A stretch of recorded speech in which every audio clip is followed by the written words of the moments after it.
প্রথমে বলে নেই, এই মুভির কাহিনীর মূল গল্প নেওয়া হয়েছে বুক অফ এক্সোডাস, তাওরাত ও বাইবেলের দ্বিতীয় অধ্যায় থেকে। বনি ইসরায়েলদের দাসত্ব, মুসা আলাইহিস সালামের নবুয়ত এবং ফেরাউনদের সঙ্গে দ্বন্দ্ব ও উল্লেখযোগ্য 10টি মহাগজব নিয়ে। সেগুলো ভিডিওতে আলোচনা করা হবে ইনশাল্লাহ। সবচেয়ে শিক্ষণীয় ও গ্রহণযোগ্য গজবটি ভিডিওর শেষে আলোচনা করা আছে। 4 লক্ষ মানুষ 400 বছর ধরে মিশরের ফেরাউনদের বছরের পর বছর ধরে গোলামি করে আসছে। শহরে ফেরাউন ও তাদের বিভিন্ন দেবদেবীর বড় বড় মূর্তি বানিয়ে তাদের জনজৌলস ও খ্যাতি বাড়িয়ে তুলত এই বন্দি ইহুদিরা। বিনিময়ে তাদের কপালে জুটত 2-1 বেলা আহার ও অমানবিক অত্যাচার। এই করে তাদের দিনকাল চলে যাচ্ছে। কিন্তু মহান রব একসময় তাদের প্রতি সদয় হলেন, তাদের মুক্তির জন্য একজন মহামানব প্রেরণ করেন। মজার ব্যাপার হলো, একজন সাধারণ ইব্রাহিমী বংশের বালক ফেরাউনের ঘরে বড় হয়ে তার বিরুদ্ধেই সংগ্রাম করে 400 বছরের গোলামির অভিশাপ থেকে তাদের মুক্তি দিয়েছিল। আর সেই জাতিটার নামই হচ্ছে বর্তমানের ইহুদি সম্প্রদায়। তো আবল তাবল কথা বাদ, মূল গল্পে যাওয়া যাক। বরাবরের মতো সাথে আছি আমি মোহাম্মদ শোয়েব।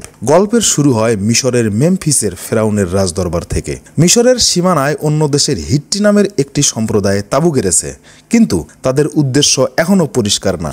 রাজা যদিও যুদ্ধ পছন্দ করেন না, নিজের এলাকার সীমানায় অন্য কারো দখলদারিত্ব তার কাছে সুবিধার মনে হচ্ছে না। তাই তিনি সিদ্ধান্ত নিয়েছেন, যেমন করেই হোক ওই হিট্টি সেনাদের এখান থেকে বিতাড়িত করতে হবে। যুদ্ধে যাওয়ার আগে রাজমনীষী ভবিষ্যৎ দেখে রাজাকে জানায়, যুদ্ধে কোন পক্ষ জয়লাভ করবে তা যদিও নিশ্চিতভাবে জানা যায়নি, কিন্তু এখানকার 2 সেনাপতির মধ্যে যদি কেউ বিপদে পড়ে আর তাকে যদি সেখানে অন্য কেউ বাঁচাতে আসে, তাহলে সেই হবে মিশরের পরবর্তী রাজা। সবাই এই কথা বিশ্বাস করলেও এই ভদ্রলোক এইসবে কোনো কান দেন না। এনাকে আমরা এখানে মোজেস নামে চিনব। ইনি রাজার পালক ছেলে, আর এই ভদ্রলোকের নাম রামেসিস, যাকে আমরা ফেরাউন নামে চিনে থাকি। ভবিষ্যৎবাণী শোনার পর যুদ্ধে যাওয়ার আগে রামেসিস মোজেসকে বলে যে আমি যদি বিপদে পড়ি সে যেন তাকে কোনোভাবেই সাহায্য করতে না আসে, কারণ সে ভবিষ্যৎবাণী সম্পর্কে বেশ সিরিয়াস। সে চায় না তার বাবার রাজত্বে আর কেউ ভাগ বসাক। ধুমধাম করে 2 সেনাপতিকে রাজদরবার থেকে বিদায় করে দেয়া হয়। এর মধ্যেই একজন ঘোড়সাওয়ার ছুটে এসে এখানকার লোকজনদের সজাগ করে দিচ্ছে। অন্যান্য দিনের মতো সবাই সবার কাজ নিয়ে ব্যস্ত ছিল। আসলে এরা জানতো না হঠাৎ এমন করে মিশরের সৈন্যরা তাদের উপর আক্রমণ করবে। ঝড়ের বেগে মিশরীয় সেনারা হিট্টিদের উপর চড়াও হয়ে যায়। শুরু হয় এক মরণপণ লড়াই। প্রথম থেকেই হিট্টি সেনাদের একদম নাজেহাল করে দিয়েছিল মিশরীয় সেনারা। যুদ্ধের এক পর্যায়ে রামেসিস ঘোড়ার গাড়ি থেকে পড়ে গেলে হিট্টি সেনারা ওর উপর আক্রমণ করে। এমন সময় মোজেস ছুটে এসে একটা বল্লম দিয়ে ওই হিট্টি সেনাদের গাড়িটা উল্টিয়ে দেয়, আর রামেসিস প্রাণে বেঁচে যায়। যুদ্ধের এমন ভয়াবহ পরিস্থিতির মধ্যেও রামেসিস হা করে ওর দিকে তাকিয়ে আছে, মানে পুরাই জ্ঞানশূন্য হয়ে পড়ে সে। রামেসিসের মনে পড়ে সেই ভবিষ্যৎবাণীর কথা। এমন অবস্থায় অন্যান্য সৈনিকরা সেখানে এসে ওকে সেখান থেকে নিরাপদ জায়গায় নিয়ে যায়। যুদ্ধ শেষে বিজয়ের পতাকা উড়িয়ে সবাই রাজদরবারে ফিরছে। মোজেসের মাথায় ওইসব ভবিষ্যৎবাণীটানি নিয়ে তার কোনো প্যারা নেই, কিন্তু রামেসিসের মনে এখন ভীষণ অশান্তি। কোনোভাবেই সেই স্থির হতে পারছে না। কিছুদিন পরেই রাজদরবারে বৈঠকে আলোচনা হচ্ছে। রাজ্যের সমস্ত পরিস্থিতি এখন বেশ স্বাভাবিক। সমস্যা শুধু একটাই, ইদানিং হিব্রু গোলামদের মধ্যে বিদ্রোহের আলামত দেখা দিচ্ছে। তাই সেখানকার পরিস্থিতি ভালোভাবে দেখভাল করার জন্য রাজা রামেসিসকে সেখানে যেতে বলেন। কিন্তু রামেসিস সেখানে যেতে চাইছিল না। কারণ হিসেবে যতটুকু বোঝা যায়, সে হিব্রু গোলামদের কোনোভাবেই সহ্য করতে পারত না। রামেসিস ওদেরকে কখনো মানুষই মনে করেনি। শুধু রামেসিসই নয়, এখানকার যতগুলো উজির নাজির আছে তারাও হিব্রুদের মানুষ মনে করত না। গত 400 বছর ধরে তাদের চোখে তারা গোলাম হিসেবেই বিবেচিত হয়ে আসছে। কিন্তু তারা তো জানতো না, অল্প দিনের মধ্যেই গোলামেরা এই রাজ্যের সর্বনাশের কারণ হতে চলছে। স্রষ্টার সৃষ্টির প্রতি এমন অবহেলা এই রাজ্যের মানুষের জন্য এক ভয়াবহ আযাব নিয়ে আসছিল, যা তারা কল্পনাও করতে পারেনি। একসময় মোজেস রামেসিসকে বলে সে ওর দায়িত্ব নিয়ে নেয়, আর ওকে নিশ্চিত করে বলে যে সে তার ক্ষমতায় কখনো হস্তক্ষেপ করবে না। দৃশ্যপট পাল্টে যায়। হিব্রু গোলামদের থাকার জায়গা। মোজেস এখানে এসে খানিকটা থতমত খেয়ে যায়। ছোটবেলা থেকে প্রভাব প্রতিপত্তি রাজদরবারে বড় হয়ে সে এমন পরিস্থিতির কথা কখনো কল্পনাও করতে পারেনি। পরে এখানকার উজিরের কাছে এসব মানুষের উপর এমন অত্যাচারের কারণ জানতে চাইলে উজির জানায়, গোলামেরা দিন দিন বেয়ারা হয়ে উঠছে, তাই ওদেরকে বসে রাখার জন্য মাঝে মাঝে একটু সাইজ করতে হয়। কিন্তু উজিরের এইসব কথাবার্তা মোজেসের একদম ভালো লাগেনি। সে তখন গোলামদের মধ্যে সবচেয়ে বয়স্ক লোকদের সাথে কথা বলতে চায়। তখন কিছু বৃদ্ধ গোলামদের একত্রে করে মোজেসের সাথে তাদের সাক্ষাতের ব্যবস্থা করা হয়। ওদের কথাবার্তায় আমরা বুঝতে পারি তারা এখানে থাকতে চায় না, ওদের পুরনো আবাসভূমি কেনানে ফিরে যেতে চায় তারা। কিন্তু মোজেস ওদেরকে বলে যে কিছুদিন আগে সে কেনানে গিয়েছিল, সেখানকার অবস্থা এখানকার চেয়ে ভয়াবহ খারাপ, যখন তখন ডাকাতি, খুন খারাপি এইসব লেগেই থাকে। মোজেস ওই বৃদ্ধ ভদ্রলোকের নাম জানতে চাইলে সে উল্টো মোজেসের পরিচয় জানতে চায়। মোজেস যখন নিজের পরিচয় দিচ্ছিল তখন সবার চোখে মুখে একটা সন্তুষ্টির ছায়া দেখা যায়। কি কারণ তা একটু পরেই জানা যাবে। তারপর এই ভদ্রলোক মোজেসের কাছে গিয়ে বলে তার নাম নুন। মোজেস চলে যাওয়ার সময় নুনের একজন লোক এসে একটা চিরকুট ধরিয়ে দেয় আর ওকে বলে নুন তার সাথে একাই দেখা করতে চায়। ঠিকানা অনুযায়ী মোজেস রাতের বেলা কয়েকজন সঙ্গী নিয়ে নুনের সাথে দেখা করতে যায়। নুন অত্যন্ত বিনয়ের সাথে মোজেসকে জানায় যে সে কোনো রাজার ছেলে নয়, তার জন্ম হয়েছিল আমাদের মতো একটা সাধারণ পরিবারে। ওই সময় একটা ভবিষ্যৎবাণীর কারণে ফেরাউন রাজ্যের সমস্ত সদ্যজাত পুত্র সন্তানদের হত্যা করার নির্দেশ দেয়। রাজ্যের মধ্যে যখন এইরকম একটা অনাচার চলছিল ঠিক তখনই মুসার জন্ম হয়। কিন্তু তার মা নিজের সন্তানের এমন মৃত্যু দেখতে চায়নি, তাই মুসাকে একটা পাত্রে করে নীল নদে ভাসিয়ে দেওয়া হয়েছিল। আর সৃষ্টিকর্তার অপার মহিমায় সেই পাত্রটা ভাসতে ভাসতে ফেরাউনের দরবারে গিয়ে পৌঁছে যায়। তারপর থেকেই সে রাজদরবারে সেখানকার পরিচয় নিয়েই বড় হয়েছে। তার প্রকৃত পরিচয় হচ্ছে সে একজন ইব্রাহিমী বংশের মানুষ। কিন্তু মোজেস নুনের এইসব কথা বিশ্বাস করে না, আর কথা না বাড়িয়ে মোজেস সেখান থেকে চলে যায়। পরদিন উজির তার কাছে জানতে চায় যে গোলামদের ব্যাপারে সে কি সিদ্ধান্ত নিয়েছে, কিন্তু মোজেস কোনো উত্তর না দিয়ে ওকে জানায় যে সে কোনো রাজা নয়, তাই গোলামদের ব্যাপারে তাকে সংযত থাকতে বলে আর সেখান থেকে চলে যায়। আর এই ঘটনায় উজিজ মোজেসের প্রতি বেশ ক্ষিপ্ত হয়ে ওঠে। মোজেস রাজদরবারে আসার কিছুদিনের মধ্যেই রাজা মারা যায় আর পরবর্তী রাজা হিসেবে শপথ গ্রহণ করে তার ছেলে রামেসিস। ক্ষমতায় আসার পরপরেই রাজ্যের মধ্যে বড় বড় ইমারত ও ফেরাউনদের মূর্তি বানানোর হিড়িক পড়ে যায়। আর এইসব কাজের চাপের কারণে ইব্রাহিমীদের উপর অত্যাচারের মাত্রা আরও বাড়তে থাকে।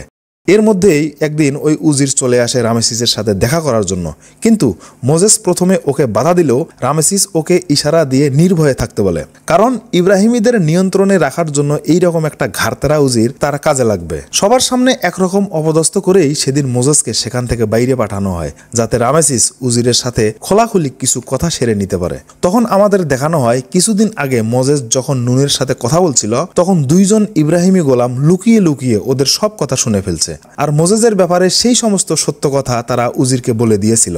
ঘাড়তেরা উজিরও এইরকম একটা সুযোগের অপেক্ষায় ছিল যে মোজেসকে কিভাবে একটা শিক্ষা দেয়া যায়। উজিরের সব কথা শুনে ফেরাউনের মাথা খারাপ হওয়ার মতো অবস্থা। এমনিতেই ওই ভবিষ্যৎবাণীর কথা এখনও তার মাথায় গেঁথে আছে, তার উপর এইরকম একটা সত্য এতদিন লুকিয়েছিল। মোজেসকে ছোট থেকে যারা বড় করেছে তাদের সবাইকে একখানে ডাকা হয়, আর মোজেসের প্রকৃত পরিচয় সম্পর্কে ফেরাউন সরাসরি তাদের কাছে জানতে চায়।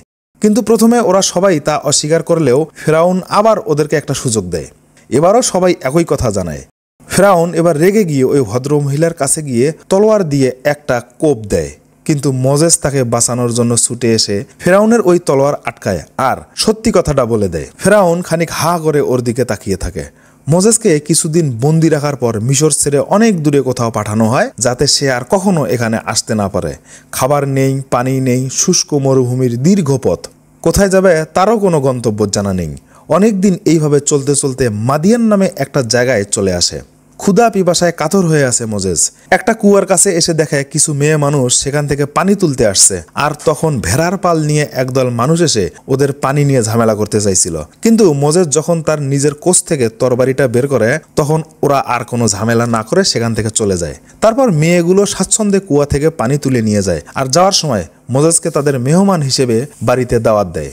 এখানে একটা কথা না বললেই নয়, ইসলাম ধর্ম মতে হজরত মুসা আলাহিসাল্লাম যখন ফেরাউনের কাছ থেকে পালিয়ে মাদিয়ানে আসেন তখন তিনি হজরত শুয়াইব আলাহিসাল্লামের মেয়েদের মধ্যে একজনকে বিয়ে করেন। কুরআনের সূরা আল কাসাস 23 থেকে 27 আয়াতের মধ্যে তার উল্লেখ করা আছে।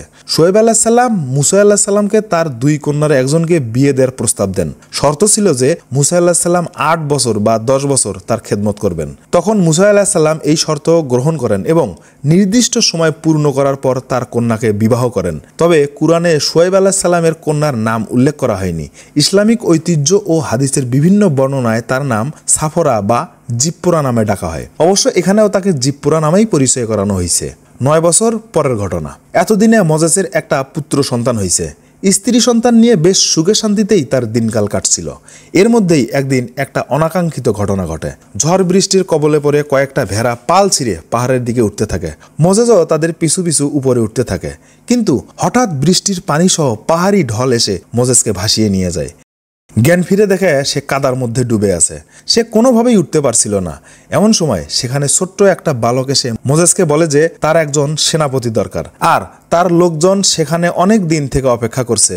দিন দিন তাদের উপর অত্যাচার বেড়েই চলছে। এখানে না থেকে মোজেসকে মিশরে গিয়ে ইব্রাহিমীদের খবর নিতে বলে। সে না গেলে ওদের অবস্থা আরো খারাপ হবে। আপনাদের বলে নেই, এই ছোট্ট বালককে এখানে মেসেঞ্জার হিসেবে দেখানো হয়েছে। আপনাদের অনুরোধ করব, এই সমস্ত দৃশ্য আপনার চিন্তা চেতনার সাথে কখনোই মেলাবেন না। এটা জাস্ট গল্প উপস্থাপনের একটা মাধ্যম হিসেবে দেখানো হলো। পুরো ভিডিওটা দেখুন, সবকিছু ক্লিয়ার হবে ইনশাল্লাহ। জ্ঞান ফিরিলে মোজেস তার স্ত্রীকে ওই পাহাড়ের ঘটনা খুলে বললে সে বিশ্বাস করে না। জিপ্পোরা মোজেসকে জানায় যে সে হয়তো কোনো স্বপ্ন দেখছে, আর এই ঘটনার পর থেকে তার সাথে কিছু অলৌকিক ঘটনা ঘটে। আগের মোজেস আর এখনকার মোজেসের মধ্যে দিন রাত ফারাক। শেষ পর্যন্ত সে সিদ্ধান্ত নেয় সে মিশরে যাবে। তার স্ত্রী তাকে বলে যে এ কেমন সৃষ্টিকর্তা যে তার জন্য অন্যের স্ত্রী সন্তানদের কষ্ট দেবে। কিন্তু মোজেস তাকে বলে যে আমি এসবের কিছুই জানি না। এই ঘটনায় একটা ব্যাপার স্পষ্ট হয় যে আমাদের নবী রাসূলদের জীবন কখনোই আমাদের মতো এত সাধারণ ছিল না। তাদের এমন এমন পরীক্ষার সম্মুখীন হইতে হয়েছিল যে মহান রবের নির্দেশ পালন করতে গিয়ে দীর্ঘ সময়ের জন্য আপনজনদের এমন করে ছেড়ে দূর দূরান্তে এক অনিশ্চয়তায় পাড়ি জমাতে হয়েছিল। মাঝপথে কিছু মেষপালকের সাথে দেখা হলে ওদের কাছ থেকে এক ঢোক বকরির দুধ খেয়ে তৃষ্ণা মিটিয়ে নেয় মোজেস। তারপর সেখানকার একটা শর্টকাট রাস্তার কথা জেনে নিয়ে আবার পথ চলতে থাকে। দৃশ্যপট পাল্টে যায়। মিশরের প্রথম রাজ্য, ইব্রাহিমী গোলামদের মৃত্যুর ভাগার। প্রায় 10 বছর পর তার পূর্বপুরুষদের সাথে আবারও দেখা হচ্ছে। নুনের সাথে প্রথমে দেখা করে তার ভাই হারুনের সাথে তার পরিচয় হয়। সেই রাতেই মোজেস চলে আসে ফেরাউনের প্রাসাদে ওর সাথে দেখা করার জন্য। ফেরাউন ওকে দেখে হতভম্ব হয়ে যায়। মোজেস ওকে অভয় দিয়ে বলে যে সে এখানে তার রাজ্য ছিনিয়ে নিতে আসেনি। আজ থেকে ইব্রাহিমী গোলামদের বিনা শর্তে মুক্তি দিতে হবে, আর তার আগে যতদিন ওরা এখানে কাজ করবে কাজের বিনিময়ে খাদ্য ও অর্থ প্রদান করতে হবে। ফেরাউন নিরুপায় হয়ে মোজেসের কথায় সায় দেয়। এর মধ্যেই মোজেসের লোকজন ঘোড়াশালের সমস্ত ঘোড়া নিয়ে সেখান থেকে চলে যায়। পরদিন দরবারে বসে ফেরাউন সবাইকে নির্দেশ দেয় যে এক্ষুনি প্রথমে গিয়ে মোজেসকে খুঁজে বের করে তার পরিবারের সব লোকজন হত্যা করতে হবে। আর শুরু হয় তল্লাশি আর অমানবিক অত্যাচার। মোজেস ও তার পরিবারের লোকজনকে একটা গর্তের মধ্যে লুকিয়ে রাখা হয়। শেষ পর্যন্ত তাকে না পেয়ে প্রতিদিন একটা করে পরিবারের সব সদস্যদের ধরে নিয়ে এসে সবার সামনে উন্মুক্ত মঞ্চে ফাঁসিতে ঝোলানো হয়। আর এইসব অত্যাচারের মধ্যেই মোজেস অনেকগুলো লোকজনদের নিয়ে একটা বাহিনী তৈরি করছিল। তলোয়ার চালানো থেকে শুরু করে তীর চালানো, ঘোড়ায় চড়ে যুদ্ধ করা, সবকিছু মিলিয়ে সে একটা সেনাবাহিনী তৈরি করে। সব সেনাদের মধ্যে একটা প্রস্তুতি চলে আসলে মোজেস সবাইকে নিয়ে ফেরাউনের বিভিন্ন গুরুত্বপূর্ণ স্থাপনায় হামলা শুরু করে। এরপর নীল নদের ঘাটে পণ্যবাহী জাহাজের মধ্যে আগুন লাগিয়ে দেয়, যাতে করে এইসব অত্যাচারে অতিষ্ঠ হয়ে তাদের দাবি সে মেনে নেয়। কিন্তু যে শাসক তার অহংকারের কারণে আজও শুটকি মাছের মতো শুকিয়ে আছে আর মানুষের অভিশাপ কুড়াচ্ছে, সে যে কি জিনিস তা হয়তো মোজেস এখনো টের পায়নি। এইভাবে হামলা পাল্টা হামলায় শত সহস্র মানুষের জীবন বরবাদ হয়ে যাচ্ছে। এদিকে মোজেস অস্থির হয়ে আছে। এখনো কোনো ধরনের দৈববাণী আসছে না। কি করবে, কি হবে, কে জানে। এর মধ্যে একদিন মেসেঞ্জার ওহি নিয়ে আসে মোজেসের সাথে দেখা করার জন্য। এতদিনে অনেক কিছু হয়েছে। এখন সে মোজেসকে শান্ত থাকার নির্দেশ দেয় আর আশেপাশে কি ঘটে তা শুধু দেখতে বলে। সৃষ্টিকর্তায় এতদিনে ফেরাউনের প্রতি পুরোপুরি নারাজ হয়ে আছে। তারপর শুরু হয় একের পর এক নানা ধরনের গজব। মহান সৃষ্টিকর্তার নির্দেশে প্রথমে নীল নদে বিশাল আকৃতির অনেকগুলো কুমির চলে আসে। নদীতে মাছ ধরতে থাকা জেলেদের নির্মমভাবে হত্যা করে। খুব অল্প সময়ের মধ্যে নদীর পানি লালে লাল হয়ে যায়। পানিতে রক্ত মিশে যাওয়ার কারণে নদীর সমস্ত মাছ মরে ভেসে আছে। জেলেদের মধ্যে নেমে আসে মহা দুর্ভোগ। এইসব নোংরা পানি ফসলি জমিতে যাওয়ার কারণে তখনকার সমস্ত এলাকার ফসল নষ্ট হয়ে যায়। একমাত্র নীল নদের পানি ছিল ফসল উৎপাদনের প্রধান উৎস। ঠিক তার কিছুদিন পরেই নদী থেকে সমস্ত ব্যাঙ ডাঙায় উঠতে থাকে। নদীর পানি এতটাই বিষাক্ত হয়ে গিয়েছিল যে ব্যাঙেরাও সেখানে থাকতে পারেনি। মিশরের সমস্ত এলাকা জুড়ে ব্যাঙের উৎপাত বেড়ে যায়। এমনকি ব্যাঙের উৎপাতে ফেরাউনের রাজপ্রাসাদ পর্যন্ত বিশ্রী রূপ ধারণ করে। এখানেই শেষ নয়, পর্যায়ক্রমে চলতে থাকে একের পর এক যত সব বিপর্যয়। ব্যাঙ মরে গিয়ে সেগুলোতে পোকার জন্ম হয়, আর সেই পোকা থেকে সৃষ্টি হয় অজস্র মাছি। ওই মাছির জীবাণুর আক্রমণে পুরো শহরে ছড়িয়ে পড়ে মরণঘাতী মহামারী প্লেগ রোগ। ফেরাউন থেকে শুরু করে কেউই এই গজব থেকে রেহাই পায়নি। মানুষ, পশু পাখি, রাজ্যের বড় বড় কবিরাজ সকলের খুব বাজে অবস্থা। কিন্তু ফেরাউনের সামান্য অনুশোচনাও নেই, উল্টো এইসব ঘটনায় তার অহংকার আরও বাড়তে থাকে। ইব্রাহিমী গোলামদের প্রতি তার অত্যাচারের মাত্রা আরও বাড়িয়ে দেয়া হয়। আগে যেসব কাজ করার জন্য বড় বড় পশু ব্যবহার করা হতো, এখন এই সব কাজ সরাসরি মানুষকে দিয়ে করানো হচ্ছে। আর মজেজ আত্মসমর্পণ না করা পর্যন্ত প্রতিদিন একটা পরিবারের সদস্যদের নির্মমভাবে ফাঁসিতে ঝোলানো হয়। কিন্তু সৃষ্টিকর্তা যেন মুখ ফিরিয়ে নিয়েছেন। তারপর সমস্ত রাজ্য জুড়ে পঙ্গপালের আবির্ভাব ঘটে। রাজ্যের ফল ফসলকে সাবার করতে থাকে তারা। এমন অবস্থায় পুরো মিশর জুড়ে ভয়ানক খাদ্য সংকট দেখা যায়। উপায় না পেয়ে মানুষ শস্য চুরি করার জন্য রাজভাণ্ডারে চলে আসলে সবাইকে নির্মমভাবে হত্যা করা হয়। এইসব ঘটনায় মজেস বেশ অস্থির হয়ে ওঠে। অনেক দিন থেকে তার কাছে কোনো ওহী আসছে না। সব মিলিয়ে খুব বাজে অবস্থায় পড়ে আছে সে, কারণ সে তো নিজে এসবের কিছুই জানে না। এর মধ্যেই একদিন সৃষ্টিকর্তার দয়ায় ওহী চলে আসে। তখন মোজেস কিছুটা শান্ত হয় আর ওহির নির্দেশ মতো সে ফেরাউনের সাথে দেখা করতে আসে। ফেরাউন ওকে মারতে চাইলে সে ওর সামনেই মরার জন্য প্রস্তুত হয় আর ওকে জানায়, এখন যা যা হবে তা তোমার আর আমার মধ্যে সীমাবদ্ধ নয়। মোজেস আবারও ফেরাউনকে ইমানের দাওয়াত দেয়, কিন্তু অহংকারী ফেরাউন কিছুতেই তার কথা শোনে না। তখন মোজেস জানায় যে আজকে রাতে মিশরের বুকে এক বিপর্যয় নেমে আসবে আর তাতে এখানকার সব পরিবারের প্রথম সন্তানটি মারা যাবে, এমনকি ফেরাউনের পুত্রও রেহাই পাবে না। আর এইসব ঘটনার জন্য একমাত্র ফেরাউন নিজেই দায়ী থাকবে। মজেস তার গোত্রের লোকজনদের কাছে এসে সব ঘটনা খুলে বলে আর সবাইকে একটা করে ভেড়া বা বকরি জবাই করে তার রক্ত প্রত্যেকটা বাড়ির দরজার চৌকাঠে লাগিয়ে দিতে বলা হয়। সন্ধ্যা গড়িয়ে রাত নেমে আসে। পুরো মিশর জুড়ে নেমে আসে এক কালো অন্ধকার ছায়া। আর এক এক করে একটা বাতি নিভে যায় আর একজন করে বাচ্চার প্রাণ প্রদীপ উড়ে যায়। ফেরাউন আর ঘুমাতে পারছিল না। সে ভেবেছিল আজকে মজেজের লোকজন হয়তো তার প্রাসাদে আক্রমণ করবে, কিন্তু কখন যে সে ঘুমিয়ে পড়ছে তা বুঝতেই পারেনি। মাঝরাতে হঠাৎ চমকে উঠে দেখে তার একমাত্র পুত্র সন্তান আর বেঁচে নেই।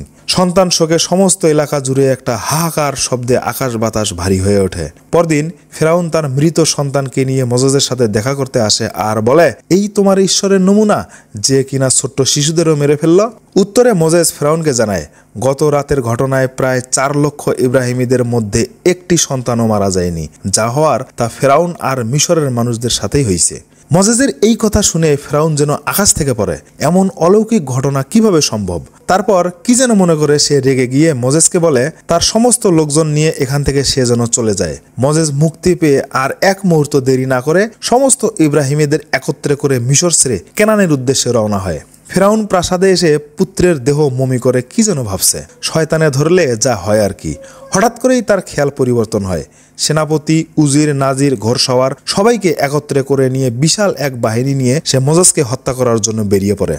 দিন রাত একাকার করে ফেরাউনের সৈন্যদল মোজেজের পিছু নেয়। এতক্ষণে মোজেজের কাছে খবর এসেছে যে ফেরাউন 400 সৈন্য নিয়ে তার পিছু নিয়েছে। কিন্তু একটা স্বস্তির ব্যাপার হলো ওদের থেকে ফেরাউনের বাহিনী এখনো 4 দিনের পথ দূরে। ফেরাউনের জেদের কারণে উঁচু নিচু পাহাড় পেরোতে গিয়ে অনেক সৈন্য পথিমধ্যেই মারা যায়, কিন্তু সে কিছুতেই থামে না। এর মধ্যেই মোজেস তার লোকজন সহ সমুদ্রের পাড়ে চলে আসছে, যেটাকে আমরা বর্তমানে লোহিত সাগর নামে চিনে থাকি। কিন্তু এই সাগরে এতগুলো মানুষ কিভাবে পার হবে? সেই তখন থেকে এখনো আর কোনো ওহী আসছে না। কি হবে কে জানে। পুরো একটা জাতির দায়িত্ব নিয়ে এসে ভীষণ বিপাকে পড়ে আছে।